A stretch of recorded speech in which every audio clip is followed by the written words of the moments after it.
ബർക്കുമോർ ദൈവമേ, നിന്റെ കരുണയ്ക്ക് ആദിയും അന്ത്യവുമില്ലല്ലോ. നീതിമാന്മാരെ എല്ലാ പാപികളെയും കഠിനാശ്വാസത്തിൽ ബന്ധിക്കപ്പെട്ടവരെയും വിളിക്കാനാണ് ഞാൻ വന്നത് എന്ന് നിന്റെ തിരുവചനം അരുളി ചെയ്തിട്ടുണ്ടല്ലോ. നിന്റെ കരുണ ഇടപെടാതെ ഞങ്ങളെല്ലാവരുടെയും മേൽ ചൊരിയണമേ. സ്വർഗരാജ്യത്തിന്റെ താക്കോലുകൾ നിങ്ങളുടെ കൈകളിലാണ്. നിങ്ങൾ ഭൂമിയിൽ കെട്ടുന്നതെല്ലാം സ്വർഗത്തിലും കെട്ടപ്പെട്ടിരിക്കും, നിങ്ങൾ ഭൂമിയിൽ അഴിക്കുന്നതെല്ലാം സ്വർഗത്തിലും അഴിക്കപ്പെട്ടുമിരിക്കുമെന്ന് അരുളി ചെയ്തുകൊണ്ട് പൂർണ്ണ നൽവരം നിന്റെ ശിഷ്യന്മാർക്ക് നീ നൽകിയല്ലോ.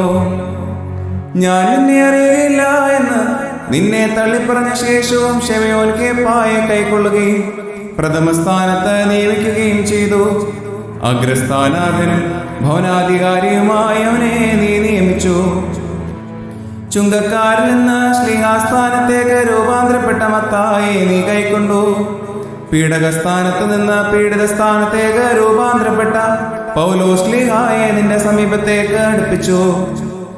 പാപിനിയുടെ കടങ്ങളും പാപങ്ങളും പരിഹരിച്ച് വേശ്യാദോഷത്തിന്റെ അശുദ്ധിയിൽ നിന്ന് അവളെ ശുദ്ധീകരിച്ചു.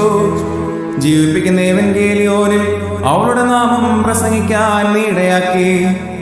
കള്ളന്റെ പ്രാർത്ഥന കേട്ട് പർദീസായി അവന് പ്രവേശനം നൽകി. ചുറ്റി നടന്ന ശേഷം തിരികെ വന്ന ധൂർത്തപുത്രനെ നീ കൈക്കൊണ്ടു.